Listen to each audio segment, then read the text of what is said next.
लगभग 3 बज रहे हैं और भोजपुरी के दिग्गज कलाकार खेसारी लाल यादव जी हमारे साथ हैं।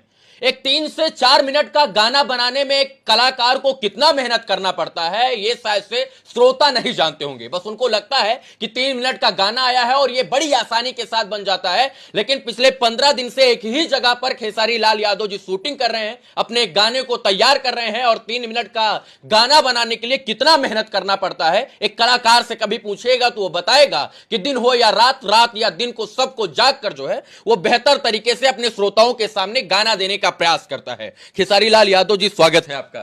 सबसे पहले आपके चैनल के देखने वाले जितने भी श्रोता हैं सबको दिल से प्रणाम। 3 बज रहा है, नींद नहीं आ रही है?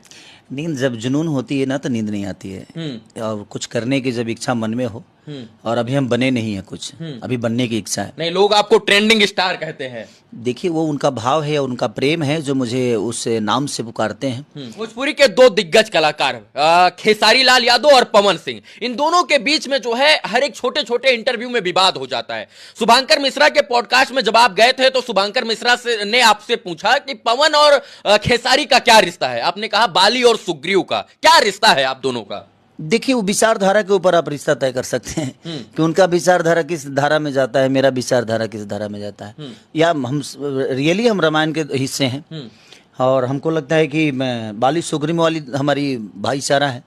कौन बाली कौन सुग्रीव, ये तो जनता तय करेगी कि किसका विचारधारा कितना प्यारा है और किसका विचारधारा कैसा है। कौन औरतों का सम्मान करता है, कौन औरतों का सम्मान नहीं करता है, कौन किस बेस पे जीता है, कौन किस बेस पे जीता है। तो वो तो जनता के ऊपर है, जहाँ भाई कौन क्या है, कैसा है, तो वो तो जनता तय करेगी कि कौन बाली है और कौन सुग्रीव। वो मेरे बड़े भाई हैं और हमेशा बड़े रहेंगे और आजीवन उनका हमेशा सम्मान मेरे जीवन में हमेशा रहेगा। बट मुझे लगता है कि जिस जगह पे मैं हूँ आज, नीतीश चाचा और लालू चाचा एक दूसरे से मिलते हैं तो मिलते हैं, बट जहाँ लड़ाई जनता के लिए होती है, जहाँ कला की होती है, जहाँ पे लगता है कि नहीं यार मैं भी तो इस दुनिया में हूँ तो मेरा भी तो अस्तित्व है, तो जहाँ लगता है कि नहीं उनके समर्थक अगर मुझे गलत बोलते हैं तो मेरे समर्थक भी उनको गलत बोलते हैं, वो मुझे गलत बोलते हैं तो मैं भी उनको गलत बोलता हूँ। क्योंकि देखिए, बचाव तो हर आदमी को करना पड़ेगा। अगर आप हमनी भोजपुरी में वो कहावत कहल जाला कि सच बात झूठ हो जाला चुपचाप के रहला से, झूठ बात सच हो जाला बार बार के कहला से। तो बार बार दुनिया जब ये कहेगी कि नहीं खेसारी ऐसा है, खेसारी ऐसा है, तो कल चल के पूरी दुनिया इस बात को मान ही लेगी कि हाँ खेसारी गलत ही है। इसीलिए मुझे कभी कभी बोलना पड़ता है। बाली और सुग्रीव का रिश्ता है, लेकिन बाली कौन है सुग्रीव कौन है ये नहीं पता। नहीं, ये तो जनता ही तय करेगी ना।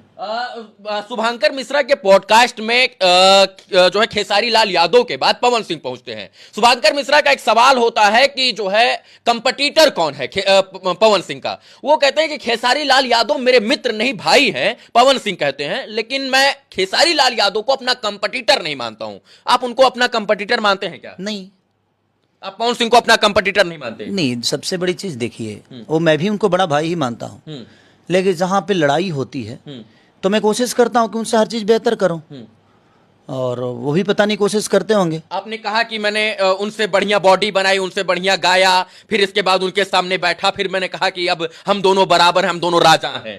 नहीं, देखिए, मेरे कहने का मतलब कि मैं भी सुना शुभांकर जी का, क्योंकि देखिए शुभांकर मिश्रा का जवाब देना मामूली बात नहीं है।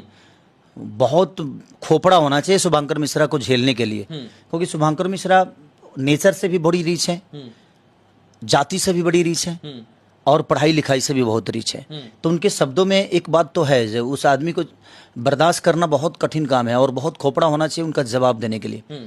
और मेरे से जब सवाल पूछे गए तो मैंने मुझे लगा जब मैं समाज से जब जुड़ा हूँ, और मैं फ्लाइट पकड़ के मुंबई नहीं गया, मुझे लगता है कि मैं सफ़र करके मुंबई गया हूँ और दुनिया के दिल में अपने जगह बनाई, तो मैं सफ़र करके बनाई। जहाँ तक कंपटीटर का सवाल है कि मुझे कंपटीटर नहीं मानते हैं, तो मैं भी उनको कंपटीटर थोड़ी मानता हूँ। पवन सिंह को आप कंपटीटर नहीं मानते? नहीं, सॉरी, मैं क्यों मानूंगा उनको कंपटीटर? वो गायकी के अलावा उनके पास है क्या जो मैं उनको कंपटीटर मानूंगा? विषय वहाँ है ही नहीं।